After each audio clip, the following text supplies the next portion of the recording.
Hi, everyone. Welcome to Kiki and Kibitz. It's me, Mary, and thank you for joining me today for 90 Day Fiancé, The Other Way, Season 8, Episode 2, What Women Don't Want. Thank you for joining me for my recap. If I was going to give this episode a grade, honestly, I would give it a C plus, and that is because Stadler and her gross factor. But we're going to get into that in a minute. Um, we are on episode 2 of The Other Way. Drop me a comment and let me know what you guys think of the season so far. Some of these cast members slash characters seem recycled to me. We're going to get into that in a minute. So let's hop right into this. We're going to start off with Shekinah and Sarper. Shekinah was last seen doing some role playing for Sarper. She is now preparing to go to the airport with her doggy Adonis, who is fucking adorable, if I may say so myself. So she's going off to the airport. Her friend is taking her there. And, Shekinah has a couple of things that she wants to talk to Sarper to in person, mainly about his book where he keeps his body count.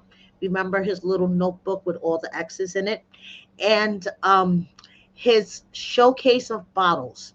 Do you guys remember that?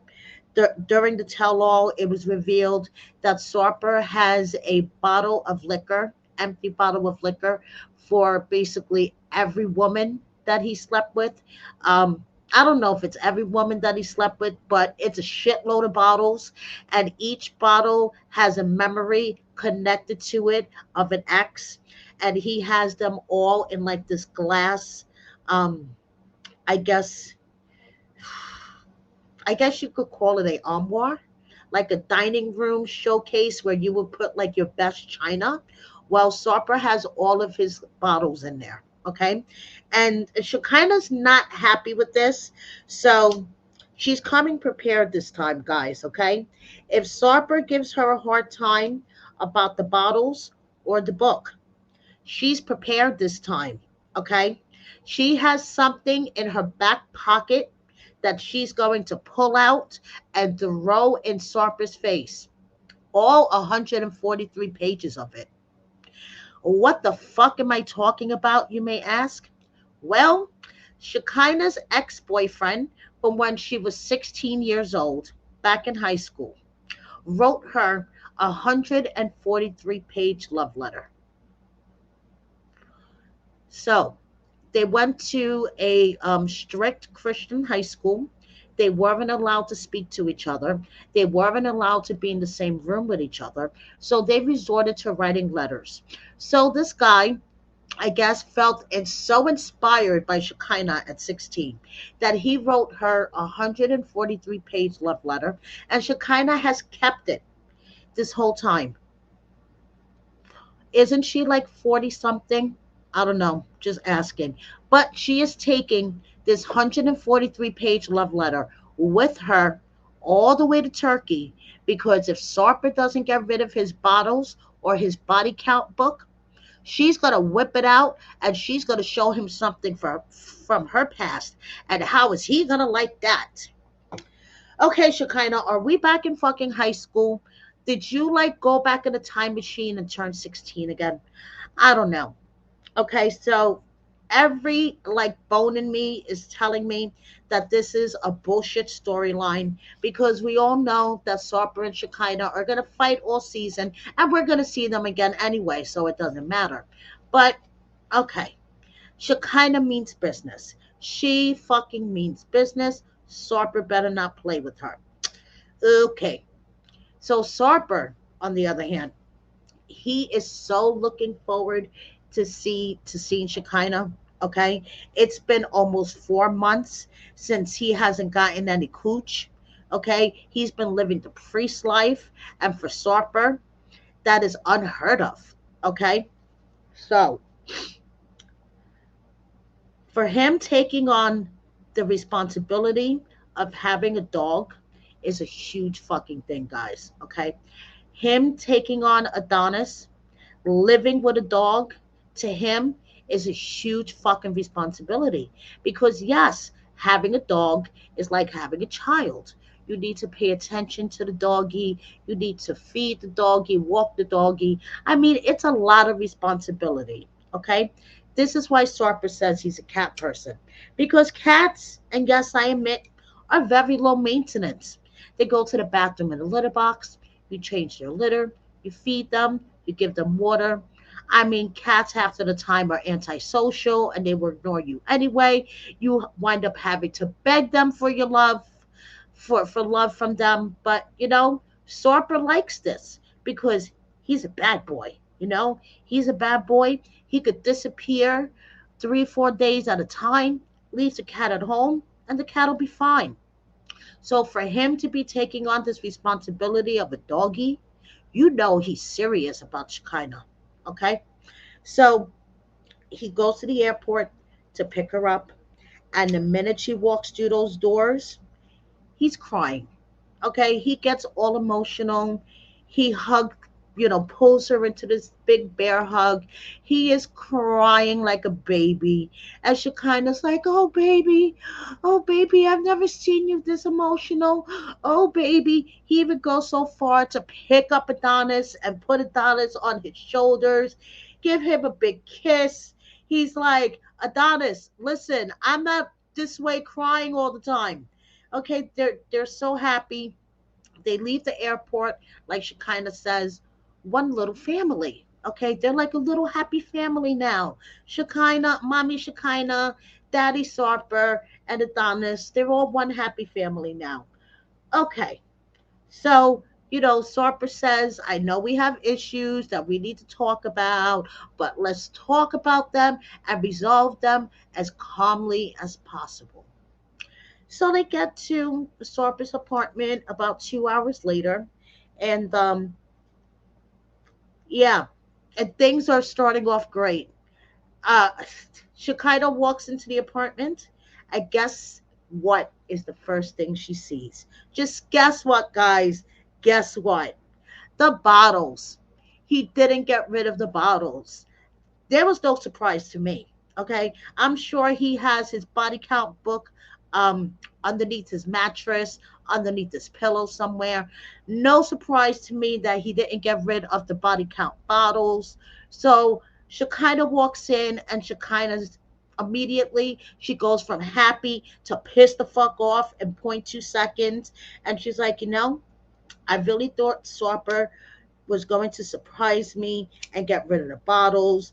I'm really pissed. This is not the first thing I wanted to see as soon as I walked into this fucking place.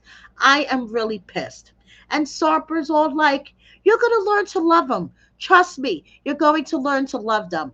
And Shekinah's like, hells to the fucking no. I am pissed off. So Sarper's like, oh shit, I fucked up.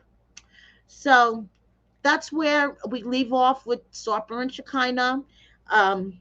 They're going to be fighting all season. I predict this. They will be fighting all season about one subject or another, and repetitive, ridiculous.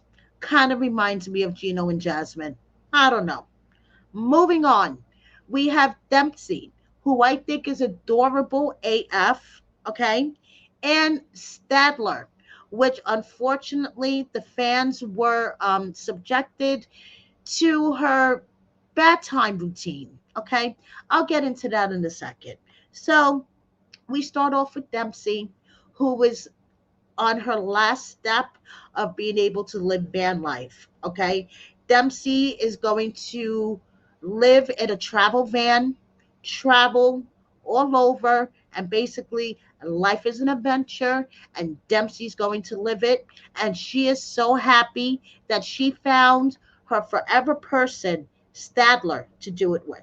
Okay, so Dempsey has sold her car. She has sold her trailer. She has downsized to just bare bones. Okay, all Dempsey owns is clothes at this point. Statler, on the other hand, is taking a bath because she is stressed the fuck out. She has ADHD with a touch of autism. Her words, not mine. She has a neurospicy brain, that causes her to just shut down or lash out when she's overwhelmed. She has a shitload of things to do before leaving to England in 3 days, okay, to go with Dempsey on this life is an adventure thing. But instead of packing and organizing and doing what she's supposed to do, she's taking a bath, okay? Where she lets us know that she pees in her bath water when she's done. Okay? It's just like a freeing thing to her. Nobody could control her. Nobody could tell her what to do. If she wants to fucking take a piss in her bath water, she will. Now, my thing is, hey, if you want to pee in your bath water, that's between you and your bath water. But I would never, ever publicly announce it, especially on national TV. Okay? Just saying, Statler. Just saying. So, Dempsey is all into this. Okay? She is excited. She has, the van that she wants all lined up. So she goes to see her friend who has a van herself. And, she starts to tell her that this home preparing the logistics for the move thing hasn't been exactly 50-50. Okay. Stadler is too busy taking baths and doing whatever she does, because she has told Dempsey that she's too busy, too overwhelmed to deal with details. So Dempsey has dealt with all the details, including the road, their roadmap of what countries and cities, etc., that they're going to visit along their life as adventure in the van. So Stadler is too, you know, she's too busy freaking out or lashing out, and she's not really getting anything done in terms of packing and shit. Okay. And Dempsey is telling her friend that she's kind of worried how Statler is going to respond to living life on the road, being so ADHD and like she says, a weirdo. My thing about Stadler living on the road and doing this whole van life thing, didn't she tell us last season that she had like some stomach condition or intestinal issue, Crohn's? I don't remember exactly what it was. If you guys do, drop it in the comments. But I think I remember her, having some type of intestinal issue. It would be really hard to live van life on the road, in my opinion, if you had, intestinal stomach issues. And then I don't understand, if she does have these intestinal stomach issues, we keep seeing this clip or this commercial of her eating like a whole bar of butter, not even a stick of butter. Like she's like biting into the bar of butter. I don't get it. I mean, but that's neither here or there. Okay, so Dempsey really, really wants this to work.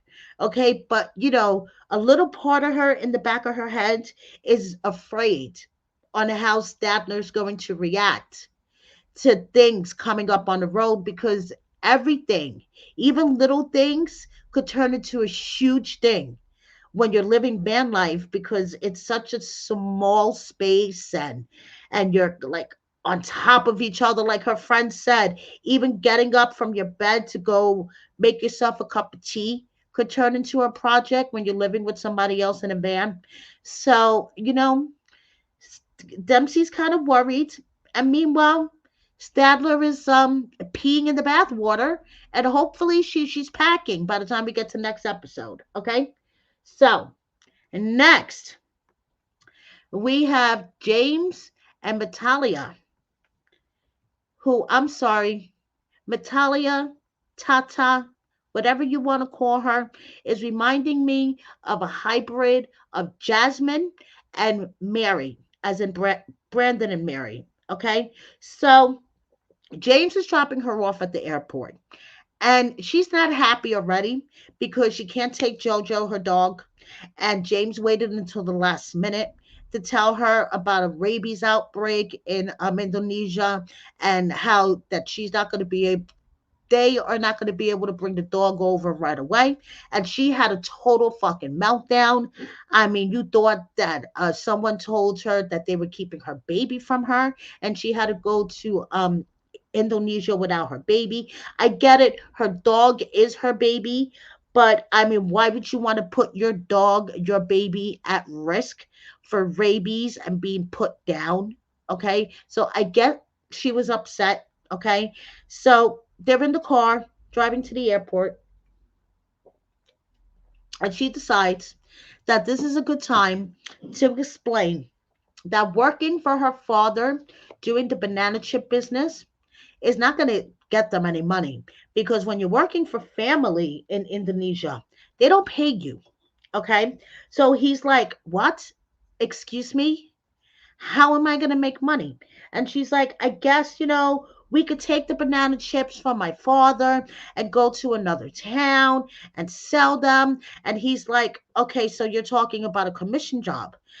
So he's like, I need you to tell me if there's something there for me, to be able to make money. Because how am I going to go to Indonesia and provide for the two of us if I don't have a job? And immediately she gets like fucking hysterical. And she's like, well, you didn't tell me about JoJo. I'm sorry. Okay. Not explaining to him about working for family and how it's not going to make him any money, and him not telling you about the dog until the last minute, are two totally different circumstances. Okay. So she's like, it's hard for me to translate it in my brain. English is my third language. I wasn't keeping things from you, blah, blah, blah. So they have an argument right before, she was about to get out of the car. And James is like, no, we promised each other that we would never leave each other angry. Do you want, to leave like this? No, we always promised each other we were going to leave each other with love, and blah, blah, blah, blah, blah. Okay. So now she's getting ready to get on her plane, and they're embracing each other. They're crying hysterical. And now James is like, I feel empty. I feel alone. I feel empty. I'm not going to see her for another month, and my family still doesn't know what's happening. Okay? So yeah, mind you, he still hasn't told his parents. He still hasn't told his family. So I don't think, I'm like, okay, what the fuck is he planning on telling his family? It's a month later, and he tells his brother. He invites his brother over, his little brother, who, by the way, his name is Jimmy. So we have James and we have Jimmy. Okay. So now, mind you, it's been a month since Tata has been gone. Okay. And even though he's been talking with her on the phone every day, all they do is cry because they miss each other. Okay. So he feels guilty, mind you, because this is going to be the second time that he's done this to his family. Okay. The first time with his ex, she lived in Maine for about 6 months, and she said, hell to the fucking no. I'm not dealing with this cold. Okay. We are moving to Florida, or let me say, I'm moving to Florida with or without you. Are you coming? And he decided to pick up and move to Florida. And at the time, it screwed the family business so bad, they had to downsize it because they didn't have enough mechanics. Okay. So now this time around, he's moving to Indonesia for another woman, for his second wife. Okay. Which he keeps insisting, when his brother brought this up to him, that totally different circumstances. The first time he had no choice. The second time he's choosing to do it out of love. Okay. Honestly, in my opinion, he has no choice this time either. Okay. Tata is done with the US. She is going back to Indonesia. She has health issues that she hasn't been able to find a resolution for in the United States. She's going back home with or without you, James. So, in my opinion, the circumstances are not so different. Okay? So, his brother is just sitting there like, are you fucking kidding me? Like, I'm going to be so screwed now. All this pressure is going to be on me. And this is the second time you're doing this. And he's like, I haven't told mom and dad yet. I'm going to tell them tomorrow. And his sister-in-law is like, no, first Jimmy brings up the language barrier. He's like, how are you gonna, survive there not speaking the language? And James says, well, that's one of my concerns, because I had made three promises to Tata's father. Okay. And I'm not doing so well on any of them. One, I promised I would learn the language. Two, I promised I would take good care of her. And three, I promised I would give them some grandbabies. But we had this conversation 5 years ago. And now after COVID, I'm not feeling the whole babies thing. Maybe sometime in the future. But now, no, I don't want to bring kids in this world. So even though Tata desperately wants to have children, I'm not down for it right now. And, you know, I'm going to let her father down once they've realized that I'm not down for having kids right now. So his sister-in-law says, well, you need to let Tata know about all this because I would hate to see you drop everything, move to Indonesia, and for a couple of years down the line, your relationship implodes anyway because you don't want to have kids. So maybe you guys need to get on the same page before you decide to make this major life move. He's like, I'm moving next week anyway. So that's basically it for this week's episode. Um, I think it was, a fairly good one, besides Sarper and his fake tears in the airport and having to hear how Statler pees in her bathwater. But besides that, I think it was a fairly good one. This season, we're only on episode 2, so I'm not going to get my hopes up yet. Thank you so much, everybody, for joining me. And I'll see you next week. Bye.